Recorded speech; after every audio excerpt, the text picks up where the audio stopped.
Assalamualaikum warahmatullahi wabarakatuh.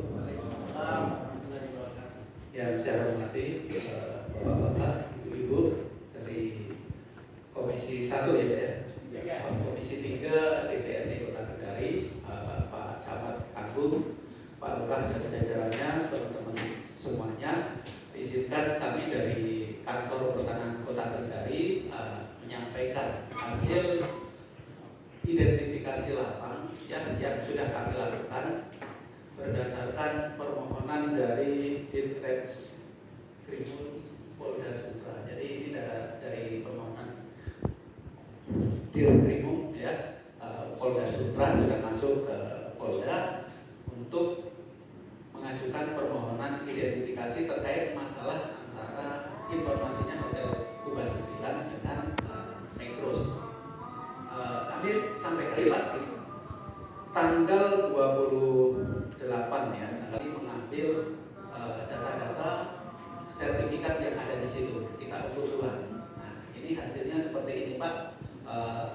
Saudara Anis Rohayati ya, di sini ada beberapa sertifikat, ada M2235 Desimis Tantri, M5209 Desimis Tantri, dan ini M5209 Desimis Tantri, dan ini Pak Baharudin yang di pinggir jalan ya.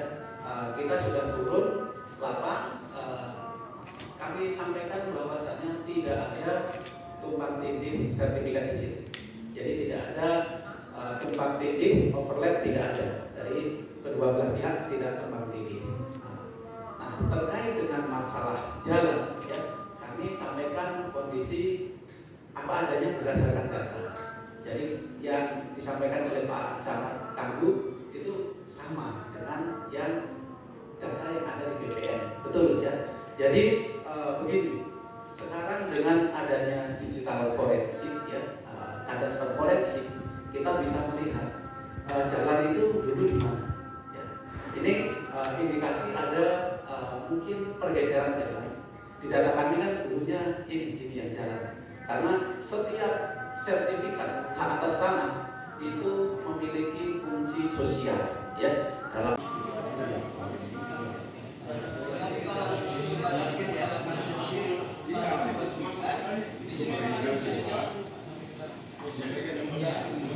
yang saya mau hanya jalan ini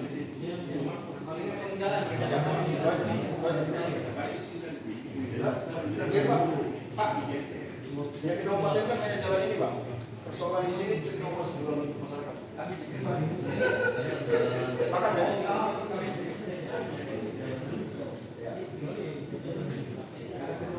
Kita hanya pakai jalan. Bahwa ini adalah jalan.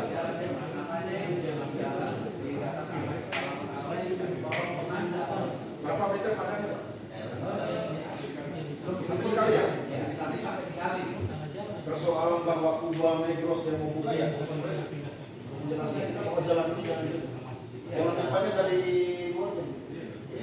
Persoalan yang membuka di lahannya jalan terusan dia sendiri. Kami ya. Pihak di bagian swalayan Migros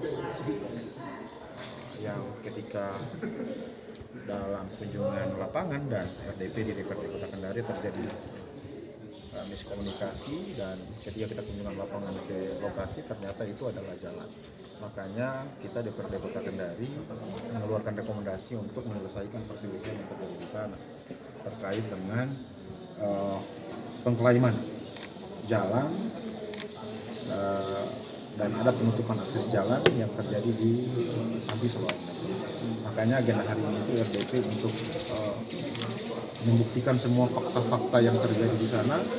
BPN kami undang untuk melihat peta apakah di jalan itu memang ada sertifikat atau tidak. Ternyata tidak ada sertifikat, dikuatkan oleh juga PUPR, dikuatkan oleh pertanahan, dan kita sepakat bahwa DPRD Kota Kendari nanti akan mengeluarkan rekomendasi untuk penguatan bahwa di sana adalah jalan khusus yang itu menjadi milik pemerintah Kota Kendari, yang tidak bisa lagi diklaim oleh siapapun tentang persoalan status jalan itu. Karena kita sebagai penyelenggara pemerintah di dalam melindungi hak-hak warga masyarakat kita, memang keterlibatan kita untuk menyelesaikan sengketa seperti ini harus kita lakukan supaya tidak terjadi hal-hal di kemudian hari lagi dan menjadi pelajaran kita semua di Kota Kendari yang namanya jalan itu, yang namanya lahan itu, jika ada jalannya jangan coba diklaim. Walaupun misalnya diklaim dan punya sertifikat, di dalam undang-undang pertanahan itu ada fungsi sosial dan itu tidak harus diklaim oleh siapapun dan itu harus direlakan.